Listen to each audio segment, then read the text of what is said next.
कि राजकुमार भाटी जी ने माफ़ी मांगकर तो एक नज़ीर पेश कर दी, आप कब माफ़ी मांगेंगे? ये सवाल तो आज भी बाकी है। आपको भी माफ़ी मांगनी चाहिए। मैंने सब लोग बड़ा दिल दिखाएं और ब्राह्मण समाज जो समाज में श्रेष्ठ भी बोलता है, बड़ा भी बोलता है, वो बड़ा दिल ना दिखाए। यानी आप बड़े हैं और दिल आपका छोटा है क्या? ऐसा कैसे होगा? आप भी आइए आगे, आप भी कहिए कि जो तेली को लेकर, जो कुम्हार को लेकर, जो कलवार को लेकर, जो लोहार को लेकर, जो चमार को लेकर, जो धोबी को लेकर, जो नाई को लेकर, जो अहीर को लेकर, जो गुजर को लेकर कहावतें बनी हुई हैं, और ये कहावत किसी और ने नहीं, ब्राह्मण समाज के लोगों ने ही बनाई हैं और चलाई हैं। इन प्रचलन को रोका जाए और पूर्वजों की इस गलती पर माफ़ी मांगी जाए। मांगेगा ब्राह्मण समाज? कर्पूरी ठाकुर जी बिहार के मुख्यमंत्री बने थे, नारा लगाता कर्पूरी कर्पूरा, कुर्सी छोड़ पकड़ अस्तूरा। पूछिए ना इनसे क्यों लगाया आप, क्यों ये नारा आपने लगाया था? तो इन्होंने तो हमेशा अपमान किया है। अभी यूजीसी बिल आया था, मोदी जी को जाति सूचक हमले हो रहे थे मोदी जी पर। कौन कर रहा था? कौन कर रहा था मोदी जी पर हमले? तब भावनाएं आहत नहीं हो रही थी। यही दुर्भाग्य है। खेत खाए गधा और मार खाए जुलाई, कौन कहावत है? कब से आया भाई, कहाँ से आ गया? आपने सुना कि नहीं सुना?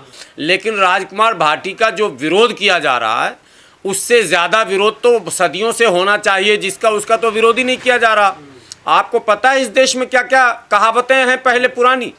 आप आज ब्राह्मण के उस कहावतों को अगर दोहरा दिया, जो बड़े बुजुर्ग कहा करते थे, जो राजकुमार भाटी का आपने पूरा बयान सुना कि नहीं सुना, तो आपको तो लग गया कि आपकी भावनाएं आहत हो गई हैं।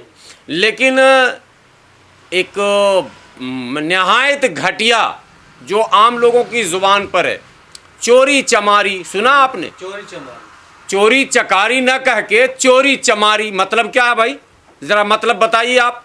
किसने शुरू किया इसको? कब से शुरू हुआ? क्यों शुरू हुआ? माने चमार जाति का आप खुले मंच से अपमान करें, ठीक है, उनकी भावनाएं नहीं हैं।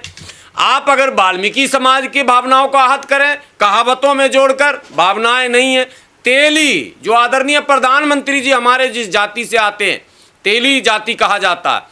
हमारे गांव में ऐसी ऐसी कहावतें तेली से जोड़कर कही गई हैं कि आज के युग में हम लोग ऐसे लोगों पर मैंने बाजार में हमला कर देंगे अगर वो इस कहावत को दोहराएंगे। हकीकत में तेली जाति का अपमान है, उसमें नहीं होना चाहिए। पता नहीं पुराने ज़माने में सामाजिक व्यवस्था ऐसी थी कि कहावतों के द्वारा ही एक दूसरे पर हमले हुआ करते थे और कहावतों के द्वारा ही उसका सोशल स्टेटस नापा जाता था या बताया जाता था।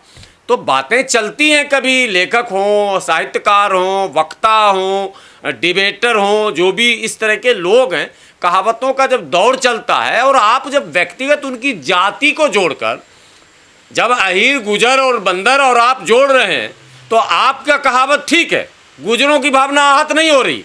क्या आप उनकी तुलना किससे कर रहे हैं पहले वो बताइए। अच्छा, खुला किवाड़ होता मतलब यहाँ भी चोरी से जोड़ा गया, यहाँ भी चोरी और डकैती से जोड़ा गया। तो क्या अहीर और गुजर चोर डकैत होते हैं? कहने का मतलब इस कहावत का यही होता है ना। इस कहावत का अर्थ क्या होता? अहीर गुजर और बंदर अगर ना होते तो किवाड़ खोल के सोते। अरे भाई जाइए, दुनिया के कई देशों में आज भी किवाड़ खोल कर लोग सोते हैं, वहाँ अहीर भी है, गुजर भी है। अहीर मतलब ग्वाला ही तो कह रहे हैं ना, जो पशुपालन करते हैं। किस नाम से जाने जाते होंगे? जाइए, दुनिया के कई देश हैं जहाँ दरवाजे खुले रहते हैं, चोरी नहीं होती है। चोरी का रिकॉर्ड जो 5 साल का निकालिएगा तो वहाँ एक भी न मिलेगा, हाथ ही काट लिया जाता। आपके यहाँ व्यवस्था कैसी थी कि आपने जाति को चोर से जोड़ दिया, जाति को आपने जतरा से जोड़ दिया, जाति को भाग से जोड़ दिया, जाति को सम्मान से जोड़ दिया। पंडित जी का बच्चा छोटा सा भी है तो आपको झुक के प्रणाम करना होगा, आपका पाँव छूना होगा, पाए लगो पंडित जी। ये तो आपने बनाया ना व्यवस्था जी, ये तो हो नहीं सकता। समाज में बराबरी से बिरादरी है, बिरादरी से बराबरी नहीं है। आप अगर आईएएस है, आईएएस चाहे ब्राह्मण हो, आईएएस चाहे राजपूत हो, आईएएस चाहे यादव हो, चाहे आईएएस गुजर हो, चाहे आईएएस जाटव हो, चाहे आईएएस मुस्लिम हो, चाहे कोई भी हो, आईएएस का एक स्टेटस है। बराबरी की बात कीजिए, आप बिरादरी की बात बार बार करते हैं। तो राजकुमार भाटी ने उदाहरण पर एक उदाहरण दिया सिर्फ इसका कि भैया ये जो अपने यहाँ चल रहा है ना, ये जो कहावतें हमसे जोड़ी गई हैं, तो एक कहावत हमारे भी बाप दादा सुनाते थे, वो लोग सुन लो। बाद में उन्होंने कहा गलत कहा, और भावनाएं आहत होने पर गलती भी मान ली। ब्राह्मणों ने गलती मानी है क्या? हजारों साल की इस कहावत पर ब्राह्मणों ने गलती मानी क्या कि हमारे पूर्वजों ने चमार को लेकर, अहीर को लेकर, गुजर को लेकर, तेली को लेकर जो कहावतें सेट की हैं वो गलत हैं। हम अपने पूर्वजों की ओर से माफ़ी मांगते हैं। कभी आपने सुना है कोई ब्राह्मण माफ़ी मांगा है क्या? नहीं मांगा। राजकुमार भाटी ने तो बड़ा दिल दिखाया। आपने जैसे कहा कि मेरी भावना आया है, तो ये राजकुमार भाटी जी ने कहा ठीक है जी, सॉरी, गलती हो गई, हमारा वो भाव नहीं था। हम तो जब आपने सुनाया हमने भी सुनाया, ये तो तुक्के की बात है।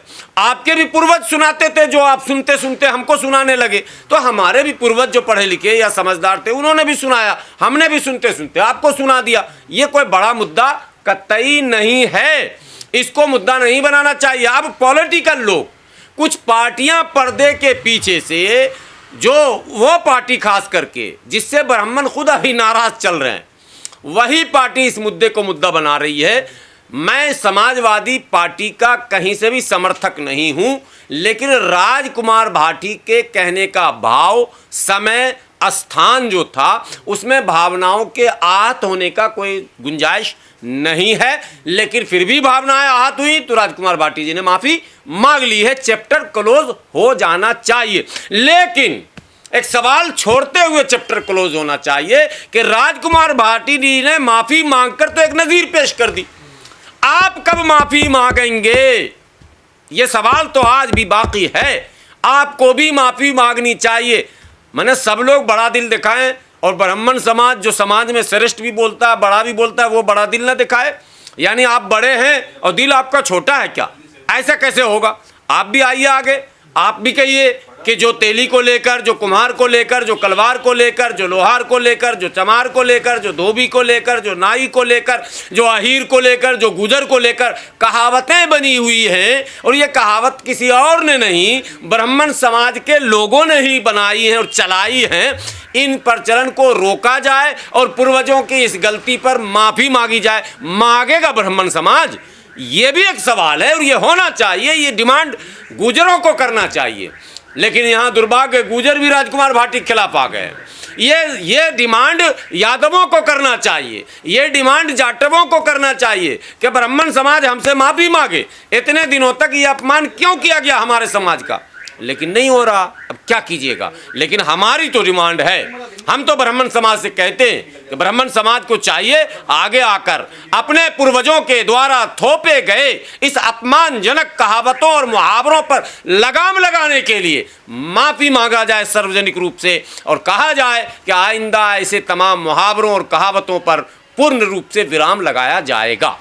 कर्पूरी ठाकुर जी बिहार के मुख्यमंत्री बने थे, नारा लगाता कर्पूरी कर्पूरा, कुर्सी छोड़ पकड़ अस्तूरा। पूछिए ना इनसे क्यों लगाया आप, क्यों ये नारा आपने लगाया था? तो इन्होंने तो हमेशा अपमान किया है। रामनरेश यादव जी की बात करते हैं, बिहार में भी एक यादव जी थे, राम लखन सिंह यादव, बहुत बड़े नेता थे, उनका भी अपमान किया गया। कर्पूरी ठाकुर जी का किया गया, राम सुंदर दास जी का किया गया, किसका अपमान नहीं हुआ? राम बिलास जी का भी किया गया साहब। अरे अभी ये जो एक मंत्री, तो जीतन राम मांझी जी का अपमान किया गया। तो ये जो जातिवादी व्यवस्था है, इसमें पहल तो ये ब्राह्मण भाइयों को करना होगा ना।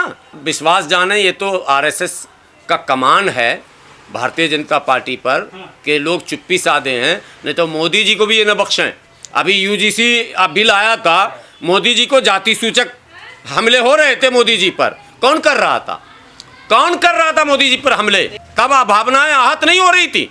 यही दुर्भाग्य है कि भावनाएं आहत होने के लिए भी रजिस्टर्ड है कि सिर्फ ब्राह्मणों और ठाकुरों की ही भावनाएं आहत हो सकती हैं, बाकी की भावनाएं नहीं है। मोदी जी की जाति की भावनाएं आहत नहीं हुई। यूजीसी पर जब लगातार सोशल मीडिया पर लोगों ने जातिगत टिप्पणी शुरू कर दी, तब लोगों ने आवाज़ क्यों नहीं उठाई? तब ब्राह्मण समाज से उस तरह की टिप्पणी करने वालों से माफ़ी का डिमांड क्यों नहीं हुआ? इसलिए मैं इस बात को इस तरह नहीं कि भाई राजकुमार भाटी ने सही कहा, मैं ये नहीं कह रहा हूँ, लेकिन राजकुमार भाटी ने वही कहा जो कहावतें प्रचलित थीं।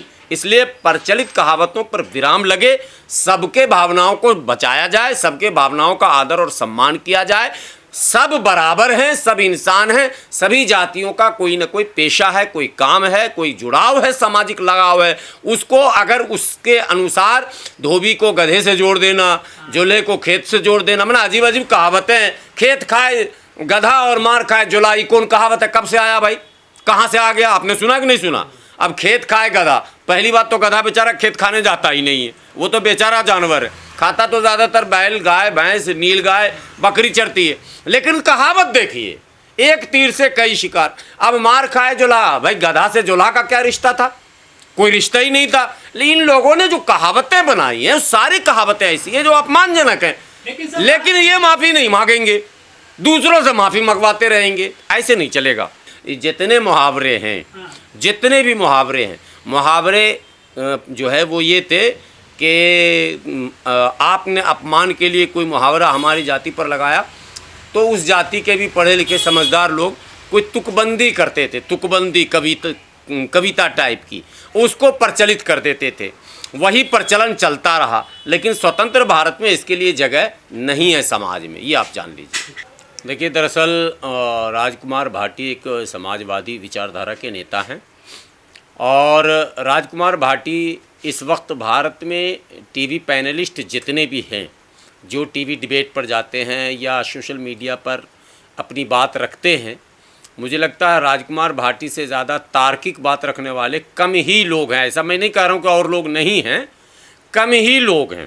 उनकी बातें सारी तार्किक होती हैं, रेफरेंस के साथ वो बोलते हैं। जो विवाद अभी ताज़ा है, जो ब्राह्मणों पर उन्होंने टिप्पणियाँ की हैं, दरअसल ना तो सुनियोजित ढंग से कोई टिप्पणी की गई है, ना ही अपमान किया गया।